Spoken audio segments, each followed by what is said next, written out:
Hello, Watch Forest Focus. If you're like me, then you're probably counting down the days until the international break is over and the Premier League returns. For Nottingham Forest, it's a massive game at home to Crystal Palace on Saturday as the Reds look to stave off relegation over the final 9 games of the season.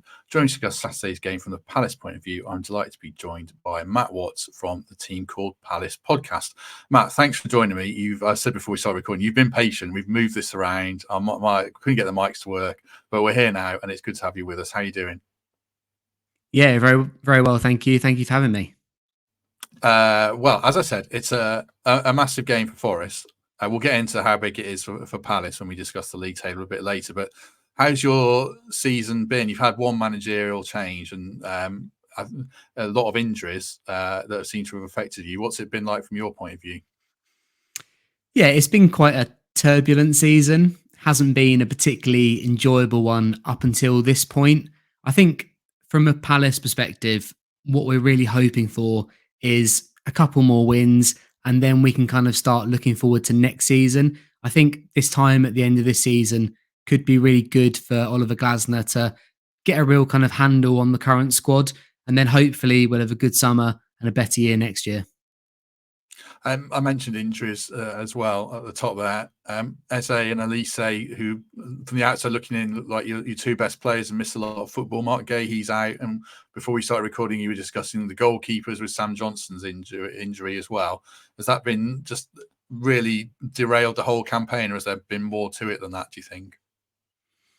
Yeah, the injuries have been a massive issue. I think when you look at Palace's squad, we don't have the biggest squad. We've got a very good first 11, but when you dig a little bit deeper, I think we are a little bit short compared to other Premier League teams. So that has been a massive issue. As you said, our two key attacking players, Eze and Elise, quite simply, we haven't got them on the pitch together enough. And that's been a massive issue. I mean, just throughout the team, though, as you said, Mark Gahey being injured, Czech Decore has been a massive loss for us as well. He was our player of the season last year. For me, I think he's probably one of the best defensive midfield players in the Premier League. We've been without him for quite a long time too. So, yeah, just a really kind of stop-start season. There were quite a few issues, I think, with Roy Hodgson. The fact that he didn't like to rotate the team too much. He didn't like to make too many substitutions. He liked to bring players back from injury, maybe when they weren't quite ready. So there are quite a few issues there. And obviously, Oliver Glasner's kind of inherited those issues. So, yeah, far from ideal. I do think there are quite a few Palace fans that would be quite happy to see the back of this season. And as I said, kind of really looking forward to next season. Is that lack of squad depth because you seem to have a really good academy? So are you focusing on that, or is all the money, does it go pumped into 3 or 4 key signings every year? Because I know fans don't seem particularly happy with some aspects of the way the club's progressing. What's your take on all that? Yeah, so a lot of money has been spent on the academy, and I think we're going to kind of bear the fruits of that in the next probably 5 to 10 years. Obviously, we are looking to increase the size of our stadium as well. Ultimately, for a team that have been in the Premier League for over 10 years now, Selhurst Park is not big enough. We need to get more revenue that way. So that's something that we're looking to do. I think just generally, though, Palace don't spend a great deal of money. I mean, we had the summer under Patrick Vieira where we had quite a big squad churn. We got rid of lots of experienced players. We brought in the likes of Gahey and Elise. But yeah, on the whole, we don't spend a great deal. And to be honest with you, throughout most of our time in the Premier League, I feel as though squad-wise, we've always been a little bit light. So yeah, it's not exactly a new thing. I think the big issue this season has just been the amount of injuries we've had. One thing about you being in the Premier League, I think I'm right in saying you always seem to finish between 12th and 15th, never particularly high, never particularly lower.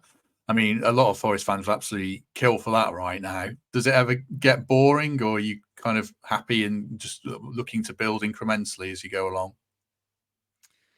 It's hard. I think we are doing things the sort of slow, long-term kind of way. We aren't blessed with money like certain other Premier League clubs. So I think we're kind of trying to make steady sort of progress. I think bringing in young players like Eze, Elise, and then probably ultimately selling them on for quite a big profit, that's sort of the business model. And, that's unfortunate, and it's not something that people maybe enjoy. But ultimately, that's where we're at. So, yeah, it is sometimes a little bit frustrating, the fact that you kind of know roughly where we're going to finish each season. I think for me, the biggest frustration is the fact that it's been a little while since we've had a cup run. I think when you look at a team like Palace, who you think are probably going to be safe every season, but realistically, they aren't going to finish in the top half, as the supporters of a team like that, you want something to get you excited each season. So yeah, when we don't have a cup run, each season does feel maybe a little bit dull, a little bit repetitive. But yeah, I mean, growing up, I spent my childhood with Palace knocking around the Championship, sometimes towards the lower echelons of the Championship. So yeah, we can't take it for granted. But I must admit, there are times where you think, do you know what, I could really do with a really exciting season. Yeah, it's interesting. So I think Forest are probably working towards that model. Obviously, we sold Brennan Johnson, and we might have to sell Murillo and Gibbs White, and I mean FFP is a whole other topic. But Palace do seem to have be pretty stable and well run. Roy Hodgson went earlier in the season, and was that a popular move by the end? Even if he'd done a good job for you over the years, were you happy he went in a sense? Yeah, it's really hard because I think obviously Roy did a fantastic job coming in at the back end of last season. In hindsight, that would have been the perfect time for him to kind of sail off into the sunset. But yeah, they chose to keep him on. I think it's really important to point out that they asked him to stay on. Roy sort of said to them, have a look around, see if there's anyone you fancy. If you don't want me, I won't take it personally. But they went back to him, and, there was talk about they were aiming for a top half finish off the back of a strong end to last season, but they didn't back him. And to be honest with you, in his whole time as Palace manager, they never backed him. I mean, when you look at our summer window, Wilfried Zaha left on a free transfer, obviously a massive player for the football club. We replaced him by bringing in Matthias França from Brazil, a 19-year-old, £20 million, very unproven. Obviously, he was going to have to get used to the country, get used to the Premier League. There just weren't enough reinforcements there.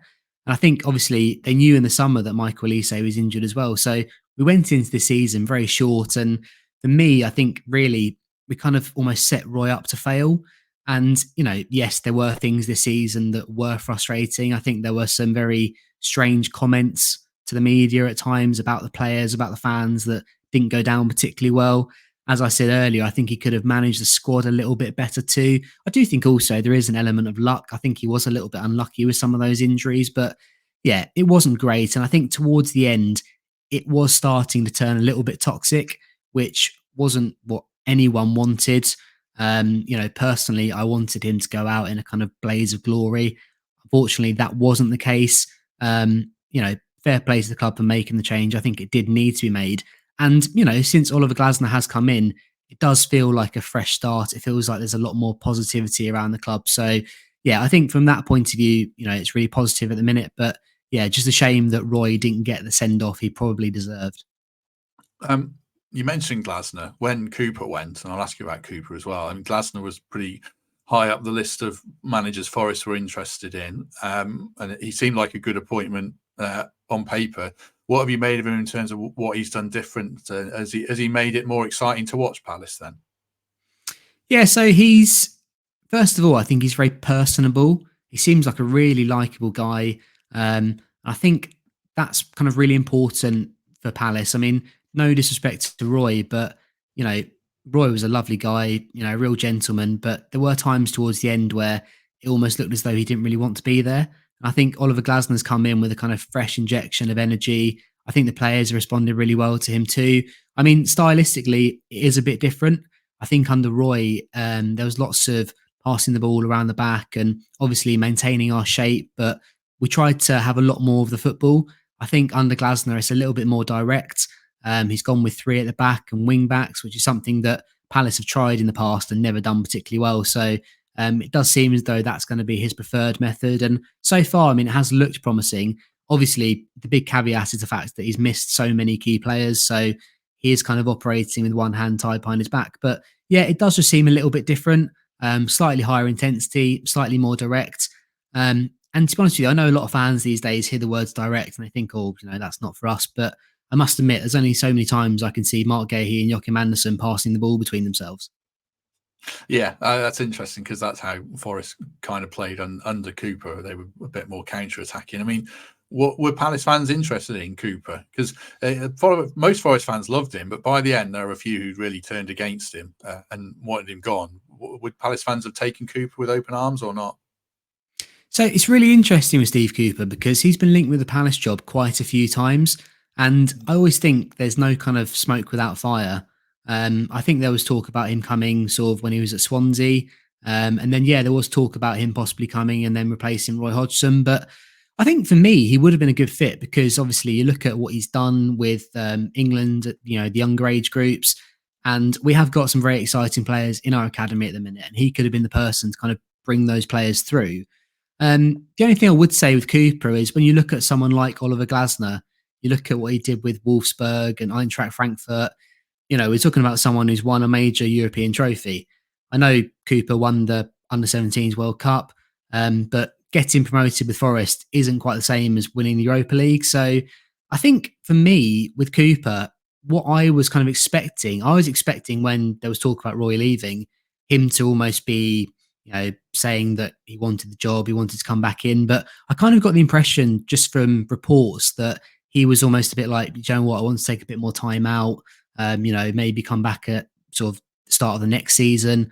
I think if he really wanted the Palace job, he should have been sort of saying, you know, I want it now.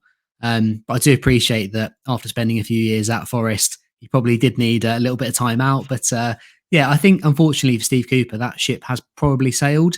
But yeah, no, I mean, I would have been happy with him. I think from having seen you guys last season, I actually think that in terms of stylistic fits, it might have been quite good because I know, you know, Cooper's had a reputation for playing more possession based football in the past. But last year, when I saw you guys, I thought you were a bit more direct. I thought you were very physical. And I think that's something that good Palace sides in the past, they've had those traits. So, yeah, I mean, I think it would have been a good fit. But as I said, I think unfortunately for Steve Cooper, that ship has sailed now. Yeah, I was surprised he didn't, as you say, put noises out to say he wanted the job. And I think he actually wants to wait till the summer to get back in. But that looked like a perfect fit with your academy as well, and the way that, yeah, he can develop players and stylistically, you're right. Like we play on the counter and we do like rough teams up or did rough teams up. So yeah, I think so. Just before we move on specifically to the game, then just a quick word for our sponsors, the Trent Navigation. If you enter their FPL league, and the league code is LY4UG8, that's all lowercase, LY4UG8. You can win 2 tickets to a T20 game at Trent Bridge this summer. So I've entered, and if I win, I'll have to give them away, I guess. There's probably too many Brighton players on that screenshot for you, Matt. I saw Estupiñán and March were on there, but yeah. Do you play FPL? I do, yeah. I play it very badly though. We've got a team called Palace League, and I think Ben might be top. His brother's sort of second or third. I think my wife's in the top 10, and then I'm sort of somewhere down in the hundreds. I'm not particularly good at it. I've said that I'm going to try much harder next season. Yes. Is Ben your cousin, isn't he? Yes, he is, yeah. Okay, Ben's who you do the podcast with, and who I met through his work when I was a journalist, and he is, and I know he does play avidly. I've seen him tweet about it. Yeah, probably more as avidly as I do. So yeah, fair play to him. And just a quick other word as well. The Oasis gig is Saturday the 13th of April, straight after the Forest and Wolves games for a couple of weeks away at 5:30. As ever, free entry, and you can get food from the barbecue, food court, and inside and outside bars. So do get along to that one. Right, Matt, thank you for your patience there. How are you feeling about this game on Saturday then? What you're kind of expecting from Forest after the points deduction? How do you think it might pan out? Yeah, so we discussed this on our pod last night, and I basically said to Ben that I was expecting a really tough game anyway. I always think the City ground is a really tough place to go. I must admit, as a away fan or, you know, as a kind of onlooking neutral, I always enjoy watching Forest when they're at home. I think it's a fantastic atmosphere. But yeah, with the news of the points deduction, I think the game's just got even tougher for us because I think there will be some sort of like galvanizing effect. I do feel as though the Forest fans will be even more up for it. Obviously, we've had the international break as well, which kind of makes people long for Premier League football even more. But yeah, I think off the back of that news, it's going to be an incredibly tough game for us. And, you know, we're going to have to really kind of stand up to the test. And to be honest with you, that's something that I think we've been guilty of not doing at times this season. I think compared to some other Premier League teams, Palace can be a little bit soft. they're not always the most resilient. They're not always the most streetwise. So, yeah, listen, they're going to have to really stand up on Saturday because I'm expecting a really tough game. From a Forest fan point of view, who should we be wary of and looking out for? Who can hurt us? I guess Eze springs to mind, or Eze. I'm not sure if I'm even saying it right, but who else would it be who can hurt Forest? Yeah, so Abire Eze is the main man. I think really, if he's on song, it's very hard for teams to stop him.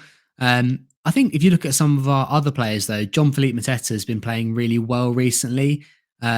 He's kind of developed his game quite a lot. He's become a lot more physical. He's become much better at playing with his back to goal. He's bringing people into play more.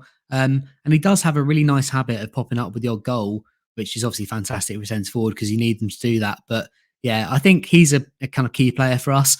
Jordan Ayew is another one who always sort of goes under the radar for opposition fans.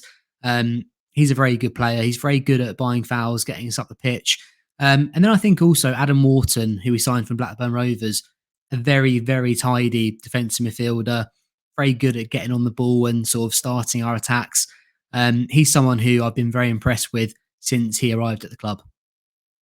Yeah, I think Palace or Forest fans would probably say you got the better Ayew of the brothers because we had Andre Ayew last season. He didn't do anything at all. Wharton's a player I like as well. He looks really good on the ball.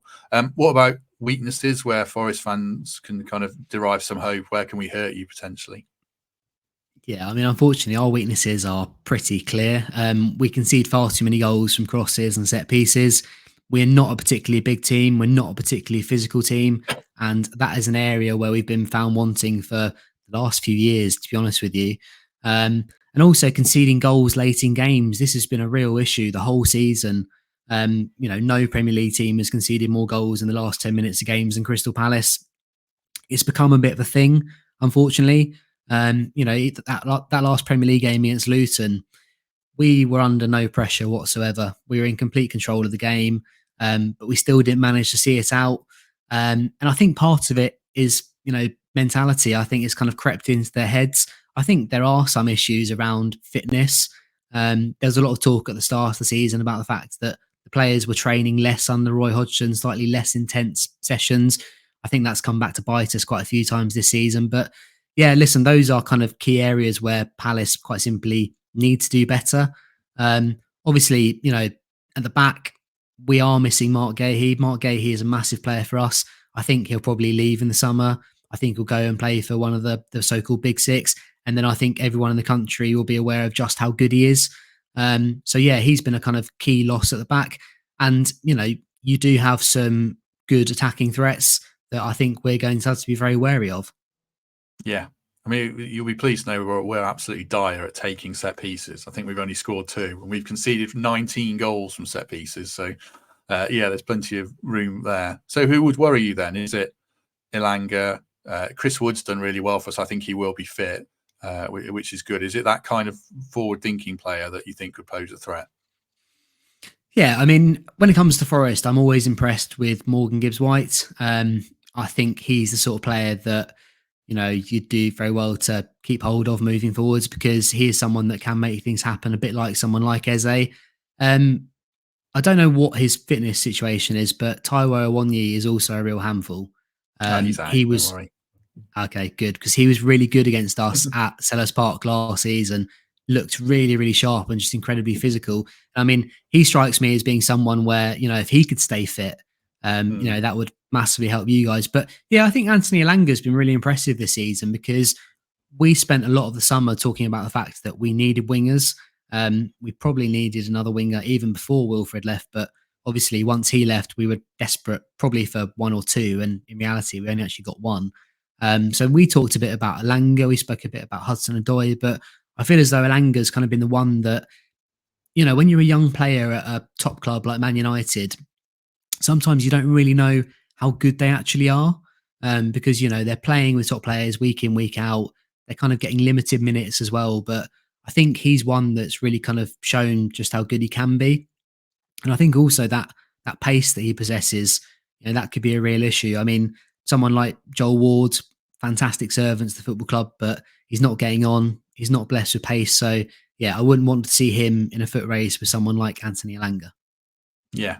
I mean, I suppose in a way, Zaha's a bit of an example of that, isn't he? Because he went to Man United very young and then ended up coming back to Palace. So, yeah, it's interesting you say that. What about the other area of interest for Forest fans is probably in goal, because we spent all summer trying to sign Dean Henderson, and he ended up at you guys, and we ended up signing some terrible goalkeepers. But that's a different conversation. How's Henderson gone there? Because it looks like he's been very in and out and had continuing injury issues. But he might start this one, you think? Yeah, I think he will, because it sounds as though Sam Johnson is going to be out, which is, a crying shame for Palace, but also a massive, massive shame for Sam, who, we were hoping was going to be on the planes to the Euros in the summer. If he does have some kind of significant injury, that could put his place in doubt. So, yeah, massive shame for him. Regarding Dean Henderson, he hasn't had the best start to life at Palace. And I actually think a lot of it has come off the back of the fact that we spent £20 million on him in the summer when we had other areas of the pitch that really needed that investment. And I kind of feel as though that sort of started him off on the wrong foot with the Palace fans. There are issues regarding his fitness as well. There's been a number of times this season where he has been out injured. When he came into the team and replaced Sam, he struggled. I don't think he was fully fit, but he struggled. And I think he almost kind of like unnerved the defence a little bit. I think, to be honest with you, Johnson and Henderson are much for muchness. They're very similar in terms of ability, but just feel as though at the minute the fans and the players are slightly more comfortable with Johnson in goal. So, yeah, I mean, listen, Dean Henderson is still a very young goalkeeper. And, I think we've signed him on a long-term contract. There's still plenty of time for him to come good, but I don't feel as though we've seen him at the levels that you possibly saw him at in the past. So do you think he came into the side because of the fee, and they thought they had to give him a chance, even though he didn't necessarily merit it? Because Johnson's a good goalie. I was surprised you even entertained kind of potentially replacing him, because I'd have him at Forest, certainly. Yeah, so I think actually Henderson got his chance because Johnson was injured. Kind of revolving door of injuries at Palace this season. But yeah, so that's kind of how he got his chance. But yeah, it's really tricky, because I think really the plan was to bring in Henderson and then possibly sell on Johnson, because Johnson's just turned 31. He's not getting any younger. We got him on a free transfer. I feel as though they felt they could make a significant kind of profit on him. We've got some very talented young goalkeepers at the club. We've got Joe Whitworth in the under-21s. We've also got Owen Goodman, who's out on loan at Colchester. He's a really good prospect. But yeah, the Palace goalkeeping situation is a really interesting one. As I said, Henderson is quite a lot younger than Johnson. So I almost feel as though they've brought him in to be kind of a more long-term number one. But yeah, Sam Johnson's been really good for Palace. He came into the team last season, displaced Vicente Guaita, who had been our number one for quite a long time.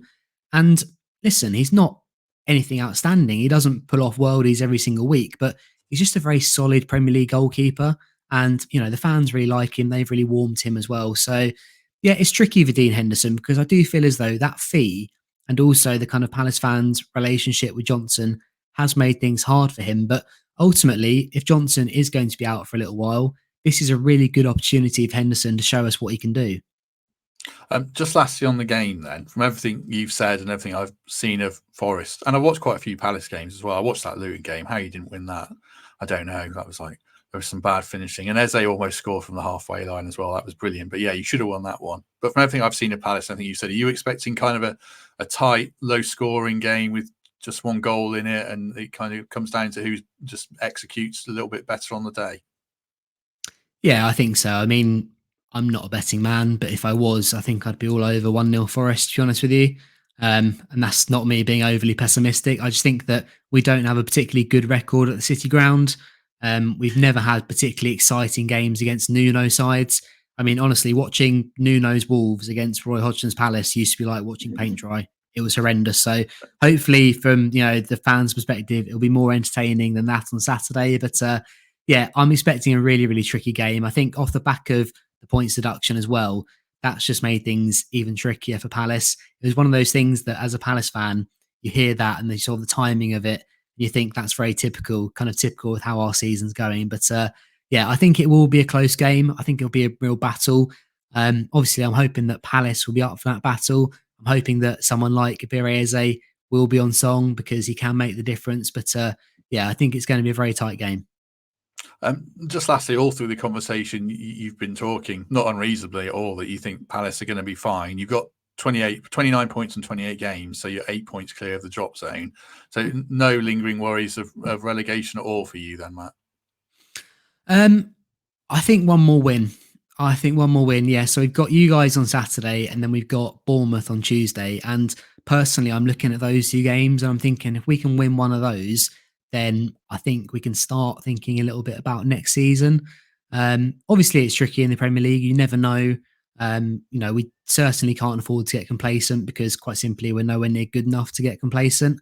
And also, off the back of those two games, we've got Liverpool and Man City. So, yeah, listen, I think we will be fine. I would like one more win fairly soon, just to kind of make sure.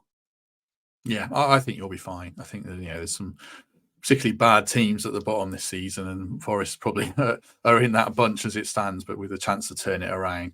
Right, we shall leave it there. It's a slightly shorter episode because I've got an interview to record straight after this with the head of Forest Academy, which should be really good, and that will be out tomorrow. But if you've enjoyed this, as ever, do us a favour, hit like, hit subscribe, give us a good review on iTunes, and you can consider becoming a channel member. In the meantime, I will wish Palace good luck. We had a Luton fan on here who Forest fans absolutely hated, but I think they'll like you, Matt, because you spoke very well about Forest and about your own team. So, good luck for the game, and thanks for joining us. Cheers. Thank you very much. Have a good day, everyone. Like I say, back tomorrow. Not sure what time, but that's with Chris McGuane, and then a full Palace preview on Thursday. But in the meantime, have a good day, and we shall see you soon.